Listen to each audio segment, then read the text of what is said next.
Hi everyone. Today now we will discuss reliability analysis. किसी भी question को fill कराने के बाद हमें उसकी रिलायबिलिटी, उसका क्रॉनबेक अल्फा जरूर टेस्ट करना चाहिए। क्या हमने जो इसको फिल कराया है दैट रिजल्ट इज रिलायबल और not, right? And there is the two terms we usually, हम फर्दर टेस्टिंग जाने से पहले reliability and validity, that should be clear to us. What is the difference between reliability and validity? Reliability is the property by which consistent results are achieved, which when we repeat the measurement of something. अगर हम एक ही चीज को बार बार करके देख रहे हैं तो रिजल्ट्स आर सेम। अगर रिजल्ट सेम है that means this data is reliable.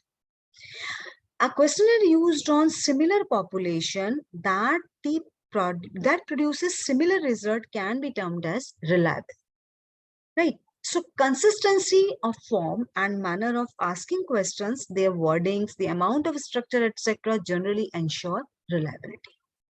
यही चीज इसको शो करती है, that will be showing reliability. But validity is something different. Validity means, suppose we want to check attitude towards the brands of washing machine, right?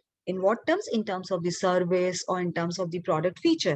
So we have to frame our questions accordingly. In that way only these questions can give the, I mean, whether these questions we have framed, these are the valid questions, these are giving, are we are leading towards the correct direction of the research.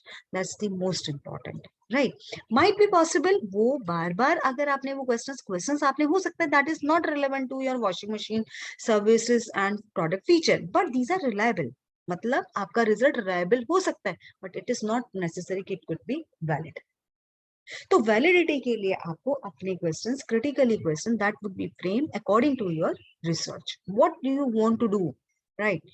And reliability sometimes से होता है, बार बार एक झूठ को हम बार बार कहते हैं और वो एक ही बात कहते रहते हैं।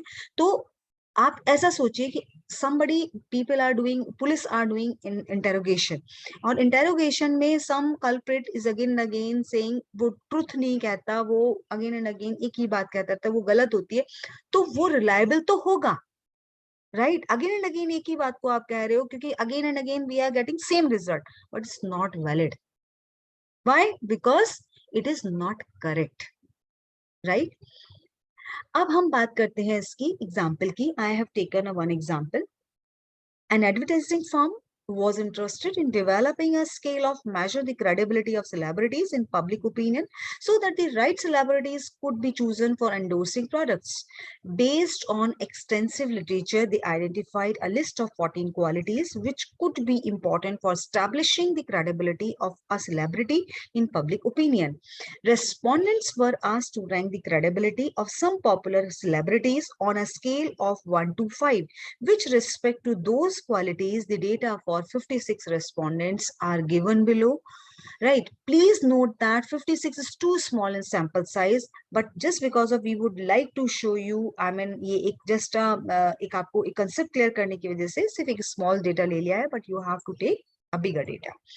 तो यहाँ 14 items measure the following characteristics. What are these items? Like attractive, classy, beautiful, elegant, sexy, dependable, honest, reliable, trustworthy, sincere, expert, experienced, acknowledgeable, and qualified. This data we have taken, right? This is the hypothetical data. और इस data को पर हम इसकी reliability check करेंगे, right? Through our Cronbach alpha.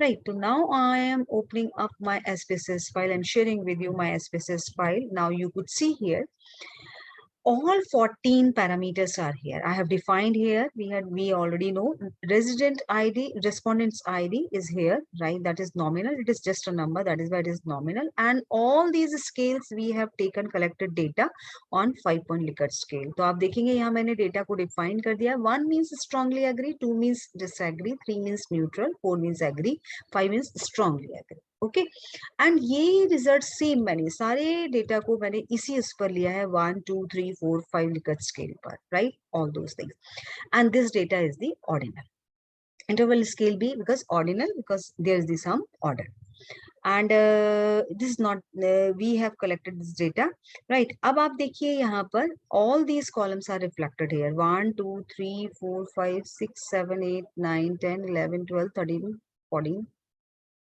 15 columns है, one is the respondent ID that is nominal, rest of the are on the Likert scale. अब हम इसका रिलायबिलिटी चेक करना चाहते हैं, राइट? तो हम कैसे करेंगे? हम एनालाइज में जाएंगे, स्केल में हम जाएंगे, then reliability analysis. Reliability analysis में अभी आप देखिए, because all the variables are here, हमने क्या करना है, कंट्रोल ए करके सबको सेलेक्ट कर लेना है और अपर वन को हम इसको डी सेलेक्ट कर देंगे, हम सबको शिफ्ट कर देंगे। ये तो एक तरीका हुआ कि हमने सबको एक साथ शिफ्ट कर दिया, राइट? अदरवाइज आप one by one also, again मैं इसको बैक कर रही हूँ, राइट? अब जैसे पहले मैंने अट्रैक्टिव को शिफ्ट कर दिया, फिर मुझे लगता है ब्यूटीफुल को शिफ्ट कर दिया, ये क्लासिक को मैंने शिफ्ट कर दिया, one by one also we can shift, but here is the we can save our time, right? तो हमने क्या किया कि सबको कंट्रोल ए से सेलेक्ट किया, अपर वन को डी सेलेक्ट कर दिया, रेस्ट ऑफ दी इसको हमने शिफ्ट कर दिया, राइट? सारे डेटा हमारे राइट हैंड साइड आप देखो इसमें शिफ्ट हो गए। अभी आप यहाँ पर आप देखोगे, दिस वन इज दी, अब चेक करने का, रिलायबिलिटी चेक करने के भी बहुत सारे मॉडल्स हैं। अल्फा है, स्प्लिट हाफ है, गटमैन है, पैरेलल है, स्ट्रिक्ट पैरेलल है, there are so many methods, but today we are focusing only on alpha. Split half मैं आपसे एक दूसरे वीडियो में डिस्कस करूंगी। स्प्लिट हाफ को मैं आपको प्रॉपरली आपको बताऊंगी कि कैसे स्प्लिट हाफ मॉडल काम करता है और वो रिलायबिलिटी को चेक करता है, राइट? चलिए, आज हम एक दो मेथड आपको बता रही हूँ कैसे हम इसको हम क्रॉनबेक अल्फा को हम चेक करेंगे। तो राइट, अल्फा, मैंने इस पे ओके प्रेस कर दी। Now you could see here, these are the reliability. मेरे पास टोटल 56 मेरे रेस्पोंडेंट्स थे, 100% है, कोई भी एक्सक्लूड नहीं किया है मैंने अभी तक, राइट? किसी भी रेस्पोंडेंट्स को ड्यू टू मिसिंग वैल्यू और एनी अदर रीजन, तो मेरा 100% यहाँ पर रिजल्ट है। क्रॉनबेक अल्फा अगर आप देखो 0.871, इसको मैंने यहाँ से कॉपी किया। अब हम वहां डिस्कस करते हैं वर्ड डॉक्यूमेंट में। आप देखिए, दिस इज द आउट, ये मेरा वर्ड डॉक्यूमेंट है, this is the word document, right? Word document में आप देखिए, this one is the 0.871, right? And I had copied this table also in my Word document. You would see here, this is the item total statistics, this। अब आप देखिए, मुझे क्या करना है, अब मैंने यहाँ पर एक टेबल डिफाइन किया है, ये आप पहले समझ लेते हैं इसको। A thumb rule कहता है, rule of thumb that applies to most situation is alpha is greater than 0.9 is excellent, alpha greater than 0.8 is good, alpha greater than 0.7 acceptable, but alpha 0.6 is not good, it's poor, right? So Cronbach, ideally Cronbach alpha, it should be, we can say it should be greater than 0.7, then it is reliable. अगर क्रॉनबेक alpha आपका 0.7 से ज्यादा है, then it is reliable। तो अब ये क्या है? Reliable, correct? हम यहाँ पर अब देखते हैं, अब आप देखिए कोरिलेशन वैल्यू पे हम इस पर फोकस करते हैं, किसका कोरिलेशन वैल्यू सबसे कम है। अगर आप देखिए, this is the are parameter sexy, जिसका आपका लोएस्ट है इसका कोरिलेशन, और भी जो कम है लाइक 0.133, 0.251, 0.305, अगर हम इन फैक्टर्स को ड्रॉप कर दें, उसके बाद फिर हम इसका रिलायबिलिटी चेक कर देखते हैं, ठीक है? क्या हमारा क्रॉनबेक अल्फा इंप्रूव हो रहा है, right? Again we will go there, analyse में हम जाते हैं, स्केल में हम जाते हैं, रिलायबिलिटी एनालिसिस में मैंने क्या क्या था, एक अट्रैक्टिवनेस था फर्स्ट वाला, इसको मैंने रिमूव कर दिया यहाँ से, ब्यूटीफुल को रिमूव कर दिया, एलिगेंट को रिमूव कर दिया मैंने यहाँ से, एंड सेक्सी को मैंने यहाँ से रिमूव, क्योंकि इन्हीं का कोरिलेशन वैल्यू सबसे कम था, राइट? अभी आप फिर से देख लेते हैं, हमने इसको रिमूव कर दिया, right? I have removed this one, I have removed this one, beautiful, I have removed this one, I have removed, so I think मैंने क्लासिक को मुझे वापस लेना है, ये इसको हम राइट 1 2 3 4 वेरिएबल्स जिनका कोरिलेशन वैल्यू बहुत कम था, मैंने इसको यहाँ से रिमूव कर दिया। अभी मेरे पास आइटम्स रह गए 10, 14 थे टोटल, 14 में से मैंने 4 को रिमूव कर दिया out. Now I have only 10 factors, मैंने ओके पे प्रेस कर दिया।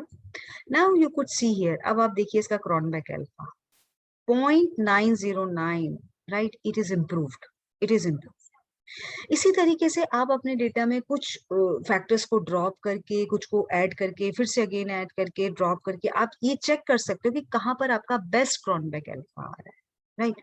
सो in that way I have check, तो मेरा जो क्रोनबेक अल्फा है यहाँ पर, this one is the on the higher side. इसके बाद अगर मैं और कोई फैक्टर को ड्रॉप करती हूँ तो मेरे क्रोनबेक अल्फा में इंप्रूवमेंट नहीं हो रहा है। So this is the excellent one and this is the on the higher side. इसको भी हम कॉपी कर लेते हैं यहाँ से अपने वर्ड डॉक्यूमेंट में, right? This is the right. So now we can say that this Cronbach alpha, it is on the excellent side, and this is the acceptable. Right, so in that way you can improve your Cronbach alpha and reliability test को आप यहाँ से clear कर सकते हैं, right? I'm sure this video it would be helpful to all of you, and definitely in future we are going some more videos, right? I would like to discuss with you some more PPTs definitely, and that would be helpful to you, right? Thank you so much.